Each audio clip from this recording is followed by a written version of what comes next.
ಮಾಡಿದ ಪಾಪ ಸುಮ್ನೆ ಬಿಡುತ್ತಾ? ನೂರಾರು ಮಕ್ಕಳು ಸಾವಕ್ಕೆ ಕಾರಣ ಆದ್ನಲ್ಲ, ಇವತ್ತು ನಾಯಿ ತರ ಸತ್ ಬಿದ್ದಿದ್ದಾನೆ. ಮಿನಿಸ್ಟರ್ನೋ ಸತ್ತೋದ, ಆದ್ರೆ ನೀನ್ ಸಿಗಾಕೊಂಬಿಟ್ಟೆ. ಏನ್ ಹೇಳ್ತಾ ಇದ್ಯಾ? ಮತ್ತಿನೇನಯ್ಯ, ಬೈ ಎಲೆಕ್ಷನ್ ನಲ್ಲಿ MLA ಟಿಕೆಟ್ ನಿನಗೆ ಕೊಡೋದು ಅಂತ ಚೀಫ್ ಮಿನಿಸ್ಟರ್ ಡಿಸೈಡ್ ಮಾಡಾಗಿದೆ. ಅಮ್ಮ, ನಿಮ್ ಮಗ ಈಗ ಬರೀ ಮೇಯರ್ ಅಷ್ಟೇ ಅಲ್ಲ, MLA.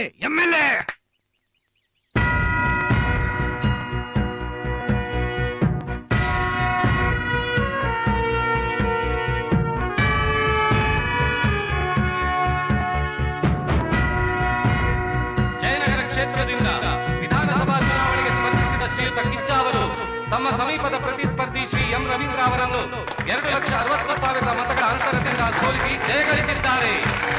ಸರ್, ಸರ್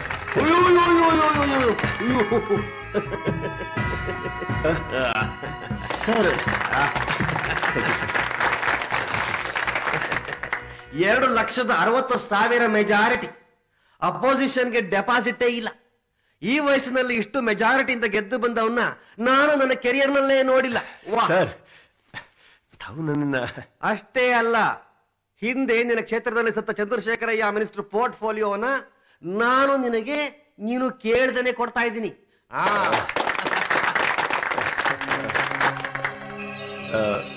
ಸರ್, ಅದು ನಾನು ಏನು ಚಿಲ್ಡ್ರನ್ ವೆಲ್ಫೇರ್ ಪೋರ್ಟ್ಫೋಲಿಯೋಗಿಂತ ಎಜುಕೇಶನ್ ಮಿನಿಸ್ಟರ್ ಮಾಡಿದ್ರೆ ಸರ್. ಅದು ಹೇಗಯ್ಯ ಸಾಧ್ಯ? ಆ ಪೋರ್ಟ್ಫೋಲಿಯೋದಲ್ಲಿ ಅವನಿದಾನಲ್ಲ, ಆ GK ಹರಿಕೃಷ್ಣ. ಸರ್ ಇದಾರೆ, ಇಲ್ಲ ತಾನು ಹೇಳಿಲ್ಲ. ಆದ್ರೆ ನಾನೇ ಹೇಳ್ತಾ ಇದ್ದೀನಿ ಅಂದ್ರೆ, ರೀಸೆಂಟ್ ಆಗಿ ಎಜುಕೇಶನ್ ಮುಗಿಸ್ಕೊಂಡ್ ಬಂದಿದ್ದೀನಿ. ಸ್ಟೂಡೆಂಟ್ಸ್ ಪ್ರಾಬ್ಲಮ್ ಏನು, ಎಲ್ಲಿ ಟ್ಯಾಕಲ್ ಮಾಡಿದ್ರೆ ಹೇಗೆ ಪ್ರಾಬ್ಲಮ್ ನ ಸಾಲ್ವ್ ಮಾಡ್ಬೋದು ಅಂತ ನನಗೆ ಗೊತ್ತಿದೆ. ಚೆನ್ನಾಗಿ ಹ್ಯಾಂಡಲ್ ಮಾಡ್ತೀನಿ ಅನ್ನೋ ನಂಬಿಕೆ ನನಗಿದೆ ಸರ್. ಅಲ್ಲಯ್ಯ, ಈಗಿರೋನ್ನ ಬದಲಾಯಿಸೋದಕ್ಕೆ ಕಾರಣ ಬೇಕಲ್ಲ. ಆಲ್ರೆಡಿ ಅವ್ರ ಮೇಲೆ ಒಂದು ಸ್ಕಾಲರ್ಶಿಪ್ ಸ್ಕ್ಯಾಮ್ ಇದೆ. ನೀವ್ ಈಗ ಅವ್ರನ್ನ ಬದಲಾಯಿಸಿದ್ರೆ ಸ್ಟೂಡೆಂಟ್ಸ್ ಪ್ರಾಬ್ಲಮ್ ನ ಅರ್ಥ ಮಾಡ್ಕೊಂಡು ಅವ್ರುಗಳಿಗೆ ಸಪೋರ್ಟ್ ಮಾಡ್ದಾಗಿರುತ್ತೆ ಸರ್. ಸ್ವಲ್ಪ ಯೋಚನೆ ಮಾಡಿ ನೋಡಿ.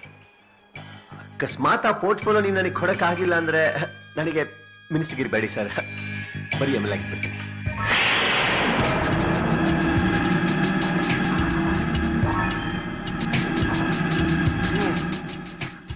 ಸರಿ ಮಾರಾಯ, ನಾಳೆಯಿಂದ ನೀನೇ ಎಜುಕೇಶನ್ ಮಿನಿಸ್ಟರ್.